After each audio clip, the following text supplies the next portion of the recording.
engu líkur. Gott í matinn frá MS. Ferskur og fljótlegur matur fyrir fjölskylduna og fyrirtækið. Grímur kokkur.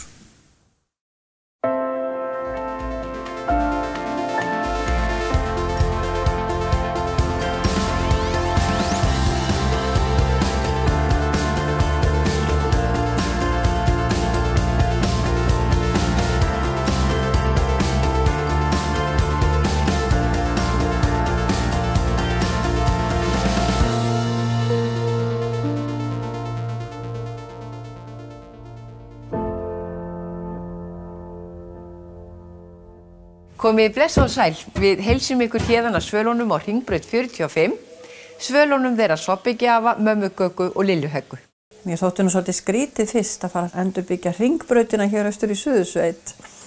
En nú ég mjög glöð með það. Þetta orðið eitt af örnefnunum hér innan okkar raða þegar við erum að taka á móti ferðafólki. Það að tala Hringbrautina og verk Þórbergs og það sem gerðist þar.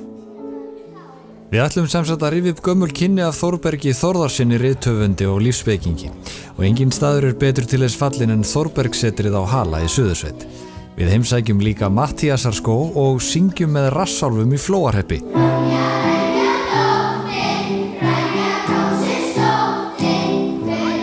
Þá veltum við fyrir okkur ástum samlyndra sveitarfélaga á Suðurlandi og smökkum kjöt frá Koti, nánar tiltekið Langholtskoti í Hrunamannahreppi. Þau eru mjög vinsæl hérna. Það svona heimagerð hrossabjúgu eftir eins og var gert í gamla daga með fitubittunum og öllu í.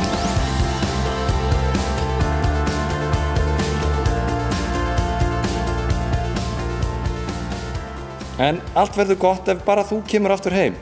Ég kem aldrei heim á meðan ég er ekki Matthíasarbarn. Því getur þú skilað til hans svo það glymjum alla Matthíasarborg. Hjálp mér fyrst!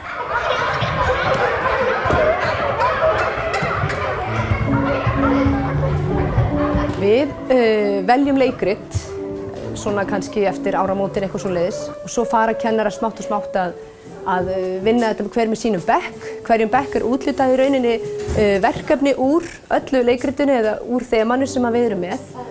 Og svo byrja kennarar að vinna þetta smátt og smátt. Reyndar mesta álagið náttúrulega undir lokin á æfingaferlinu þegar sýningin alveg að skella á.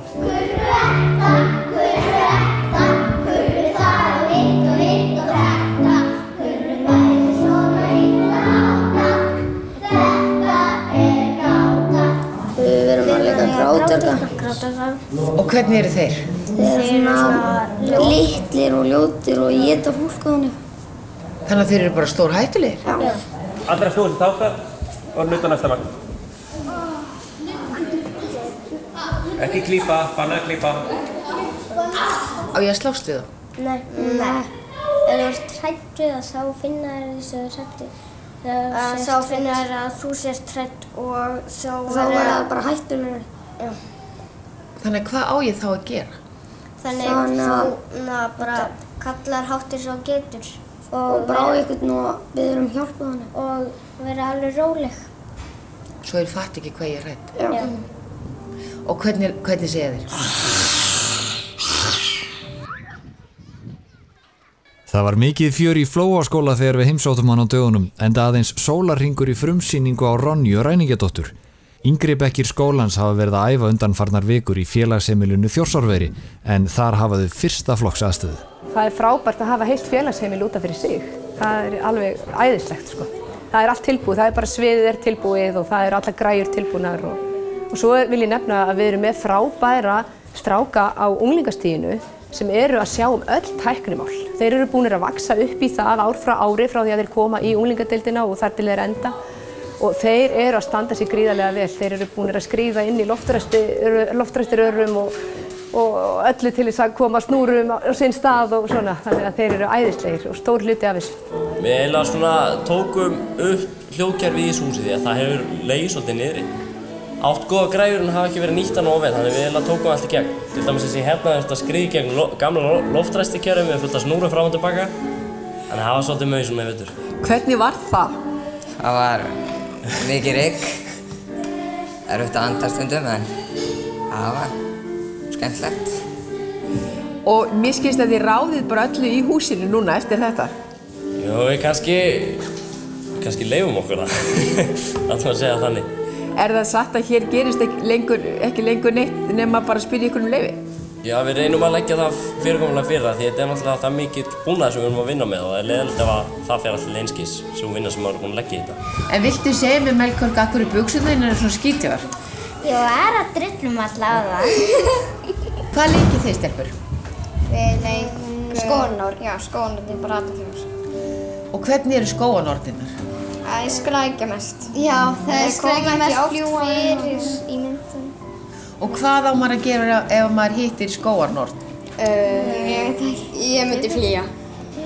Leipi burtu. Er það hættulegar? Já. Tó í hár og gera kringum manni. En þið séu að skræki, hvernig skrækja þær?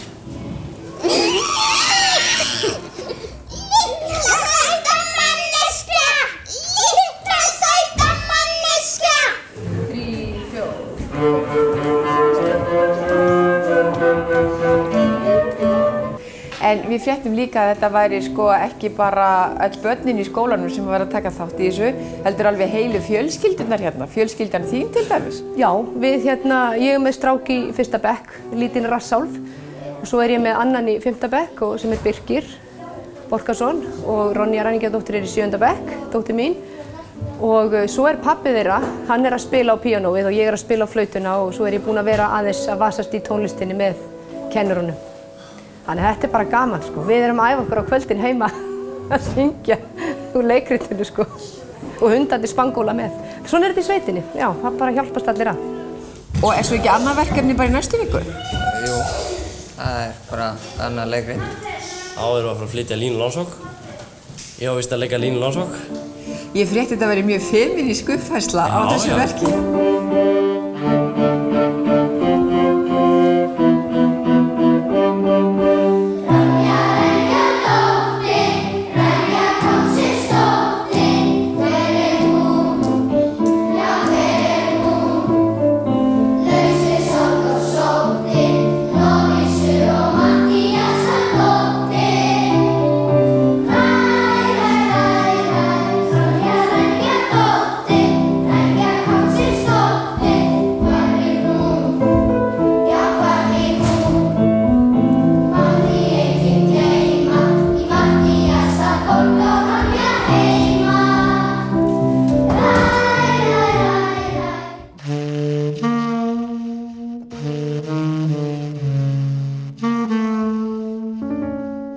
Og svo var talað þessa sameiginlegu framkomu út af við.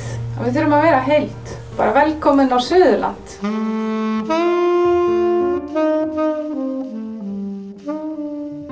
Auðlindir, skipulag og atvinna var yfirskrift ráðstefnu sem haldin var í síðustu viku. Þar ræddu fulltrúar sveitarfélagana 15 á Suðurlandi ýmis hagsmunamál og ekki síst þau sem eru sameiginleg.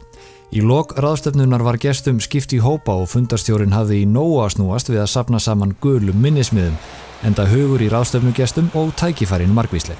Þau kristallast dálítið mikið í ferðamennsku, alhliða ferðamennsku og orkuvinnslu. Og við höfum auðvitað verið að velta fyrir okkur hvernig þetta tvennt getur farið saman á okkar svæði. Hvernig getum við bæði nýtt og notið eins og við segjum. Og þannig að þetta er svona einkenni á okkar svæði.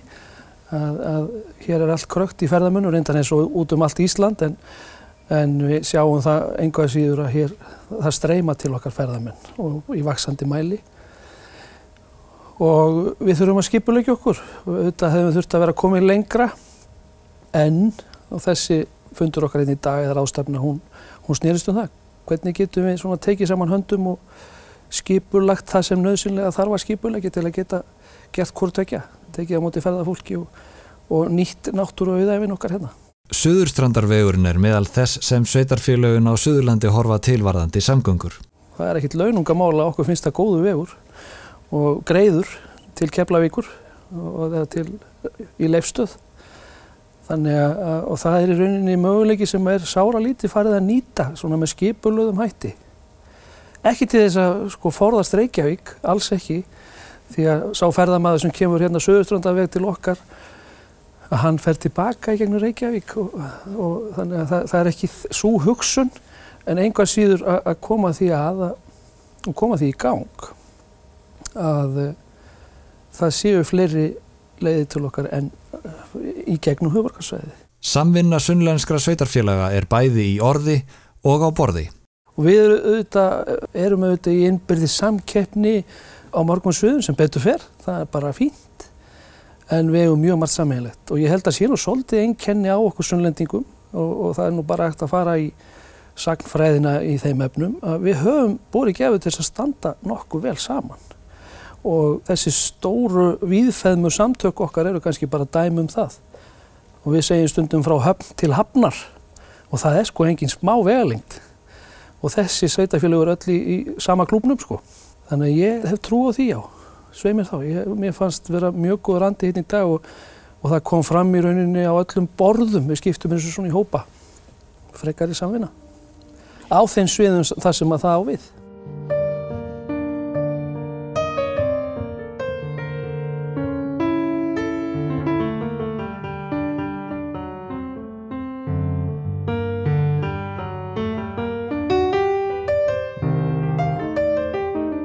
En hvernig sjá menn fyrir sér þróun mála varðandi sunnlenskt samstarf næstu 10 árin? Hvernig verður þessum málum háttað á Suðurlandi 2025? Já, 10 ár nú fljóta að líða. En í grunninn það auðvitað þannig að við viljum eftir 10 ár sjá nákvæmlega þetta. Að þetta geti verið í jafnvægi. Það að segja þessi gríðarlega orkuvinnsla sem hér á þessu svæði og þessi gríðarlega ferðamennska sem nú þegar staðreynd og á náttúrulega eftir að bara vaxa, sýnist okkur. Það auðvitað okkar draumur, þannig verður það eftir 10-15 ár. Við séum þá búin að skipuleggja okkur það vel að við göngum ekki á náttúruna og spillum ekki fyrir okkur, nýtum þetta skynsemi og fáum arð inn í samfélagið hérna á okkar svæði. Þannig að það auðvitað okkar draumsýn. Svo auðvitað alls konar smáatriði í þessu sem að vilja sjá árangur í, en í grunninn það þetta. Svona sem að tala nú bara í stóru línunum.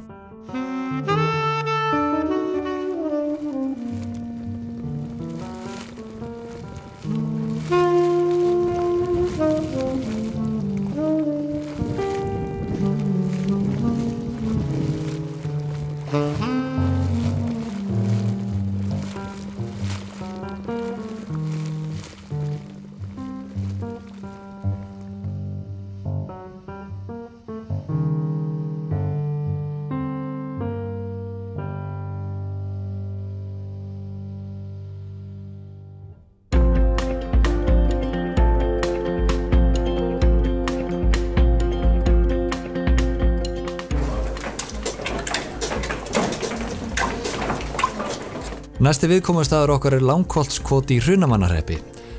Þar hefur verið framleitt kjöt í nokkur ár og það skemmst frá því að segja að viðskiptavinir láta sig ekki munum að keyra 20 kílómetra til að nálgast kjöt frá Koti.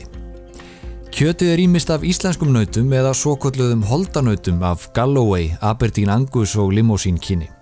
Í fjósinu var okkur sagt að fara sérstaklega varlega í kringum holdanautin. Já, þeir eru ekkert sérstaklega mikið fyrir að gæsa þá sko. Þeir eru kannski vestir að því leitinu að þeir eru ákaflega slægir. Það er stórhættulegt að labba fram hjá þeim. Og þetta tegundareinkenni eða? Já, lúmsk slægir. Stinga sér og slá með báðum fótum í átt til manns.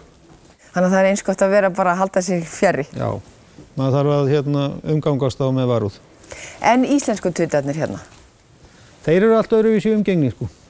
Holdanautin baula til dæmis aldrei.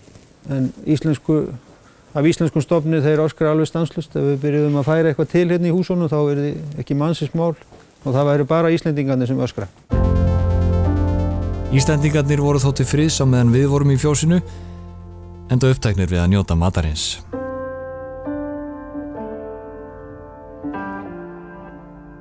Í 2006 þá stóðum við frammi fyrir því að við erum að fara að byggja upp nýtt fjós ef við ætluðum að halda áfram í mjólkurframleiðslu. Við vorum búin að vera að framleiða mjólk í 30 ár í gömlu fjósi sem var byggt 1952.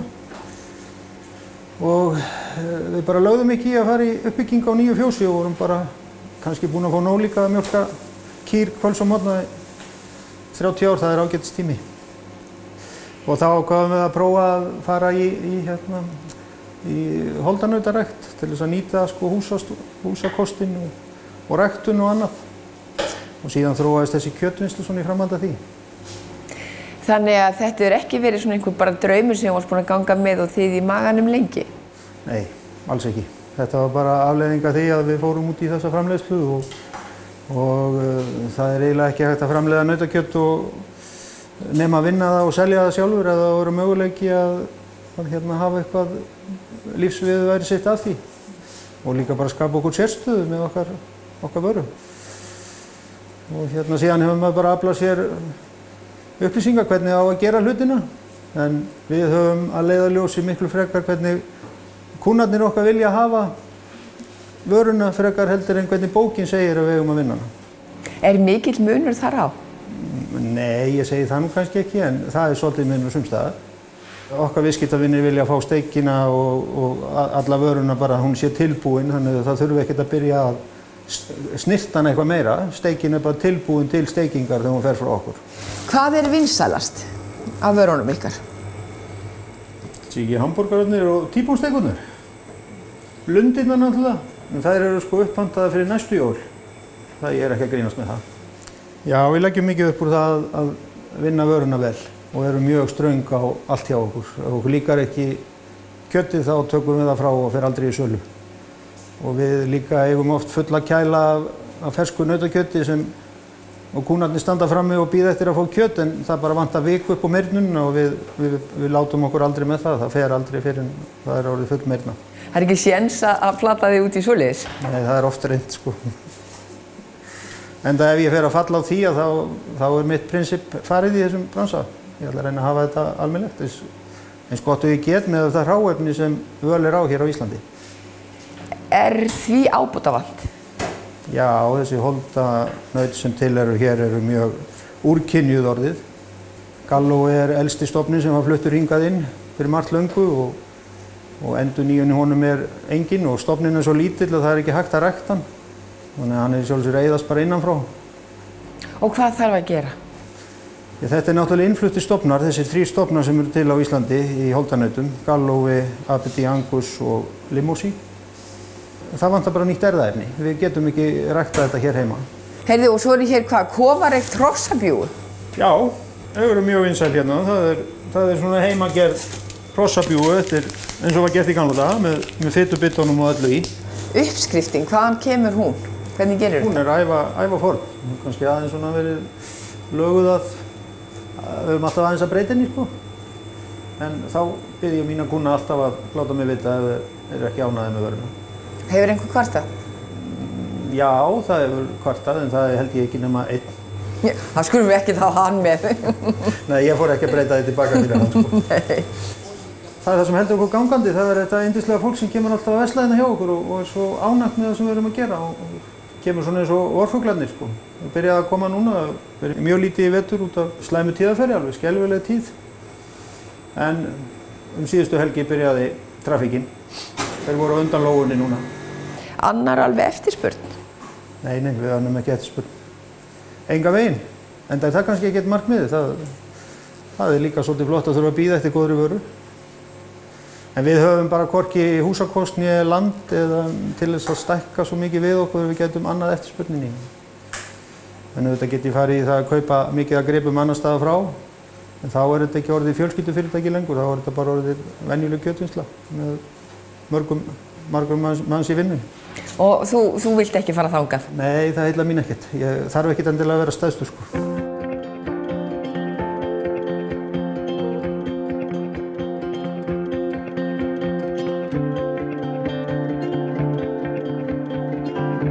Þórbergssetur á Hala í Suðursveit er síðasti viðkomustaður okkar.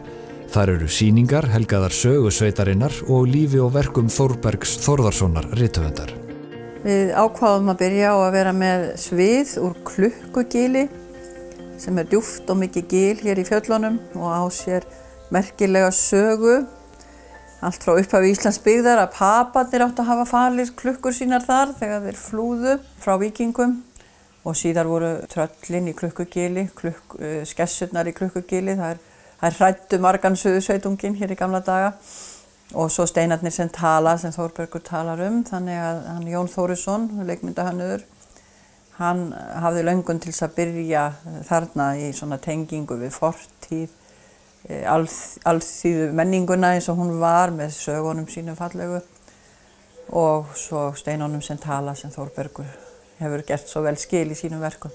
En við reyndum að fara að gera úr þessu svona sögu sem væri þá leið saga þjóðarinnar svolítið í hnotskurn frá því að fólki bjó við frumstæðar aðstæður í baðstofunni eins og baðstofan sem hér er eftirlíking af baðstofun á Hala frá því aldamóti 1900 og svo yfir í nútíman þar sem við sitjum núna á Hringbraut 45 með viðkomu í Bergshúsi og svona frásögum af ferðalögum Þórbergs sem að okkur þótti mjög sérstök á þeim tíma, hann byrjaði að snemma að ferðast svo mikið.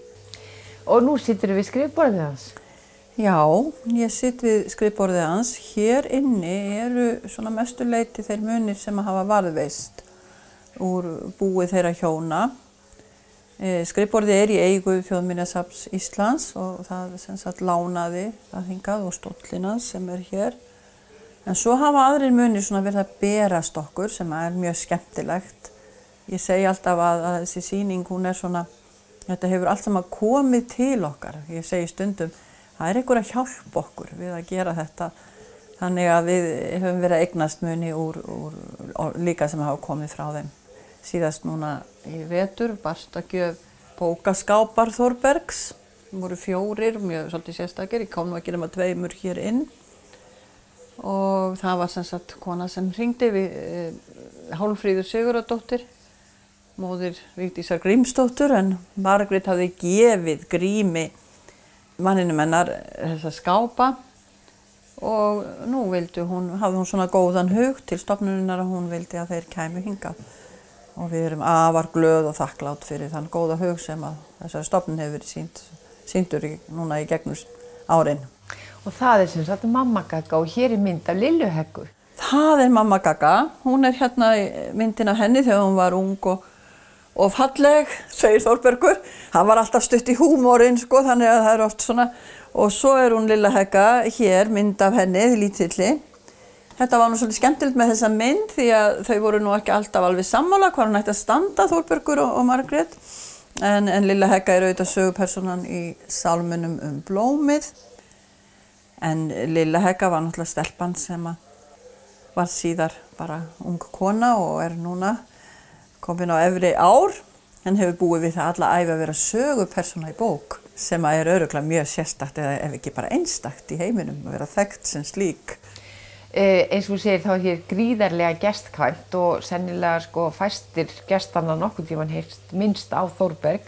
Kynnast þeir honum hérna? Já, margir hverjir. Það svona svolítið misjamt. Það hér mikill erill alla daga. Nú í vetur til dæmis höfum við verið með svona frá 400, já yfir 600 gestakomur á dag. Gestakomur, það að segja mælir sem að mælir inn, fólki sem kemur inn í setrið. Og margir eru að koma í stutt stopp, aðrir koma og fara inn á sýninguna eða njóta hér veitinga. Við erum að reyna að vera með þjóðlegar veitingar hér líka og miða þetta við að þetta sé menningarsetur. En þeir sem koma og kynnast Þórbergi, þeir komu ótal spurningar og þetta er sannarlega góð viðbót við móttöku hjá ferðamönnum og enn og aftur vitna ég það að við erum bókmenntaþjóð. Og eigum að náttúrulega stilla okkur inn á það. Og svo þessi bara skemmtilega saga einangrun hér á þessu svæði. Þetta fólk sem var samt svo hámenntað en bjó við þessi kröppukjör, barðist hvern dag til þess að halda lífi í þessari óblíðu náttúru okkar. Þetta er saga sem höfðar mjög sterkt til ferðamanna. Ég segi gjarnan hópunum frá þessu og þau fara svo inn á sýninguna þannig að þetta verður svona samofið við annars vegar sögu og fortíð til samtíðar og svo notum við vitaskuld verk Þórbergs til þess að tengja þetta og lýsa þessu enn betur. Þorbjörg, það ekki ofsögum sagt að sé gestagangur hérna? Nei, það mikið að vera eins og þú sér. Það núna hérna hádegi og hér fjöldi fólks að koma í hádegismat og inn á sýningarnar og að skoða sig Hvað hefði Þórbergi þótt þetta, alla þessa gesti? Ég held að hann hefði þótt þetta alveg frábært. Hann var mikill alþjóðasinni.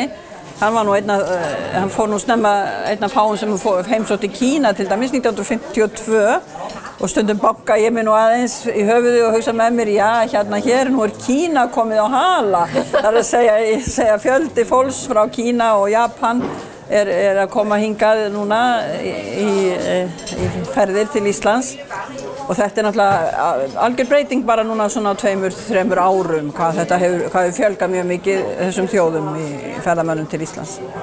Þannig að hann hefur verið glaður? Alveg örugglega og nú semst meiningin hér að reyna að koma hér upp hljóðleiðsögn á bæði japansku og kínversku, eitthvað sem mann hefði nú ekki órað fyrir, ekki einu sinni fyrir 4-5 árum síðan.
Rjóminn engu líkur.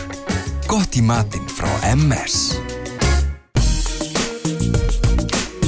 Ferskur og fljótlegur matur fyrir fjölskylduna og fyrirtækið. Grímur kokkur.